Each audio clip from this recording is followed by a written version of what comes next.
Breaking news చూస్తున్నాం. ఈ ఏడాది ప్రతిష్టాత్మక నోబెల్ శాంతి బహుమతి మరియా కొరీనా మచాడోను వరించింది. ఈ విషయాన్ని నార్వే నోబెల్ కమిటీ ప్రకటించింది.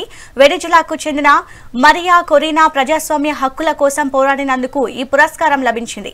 అయితే ఈ అత్యున్నత పురస్కారం కోసం అమెరికా అధ్యక్షుడు డొనాల్డ్ ట్రంప్ అనేక ప్రయత్నాలు చేసినప్పటికీ ఫలితం దక్కలేదు. ఈ ఏడాది మొత్తం 338 మంది ఈ శాంతి పురస్కారానికి నామినేట్ అవ్వగా అకాడమీ సభ్యులు మరియా వైపు మొగ్గు చూపారు. ఈ ఏడాది ప్రతిష్టాత్మక నోబెల్ శాంతి బహుమతి మరియా కొరీనా మచాడోను వరించింది. ఈ విషయాన్ని నార్వే నోబెల్ కమిటీ ప్రకటించింది. వెనిజులాకు చెందిన మరియా కొరీనా ప్రజాస్వామ్య హక్కుల కోసం పోరాడినందుకు ఈ పురస్కారం లభించింది.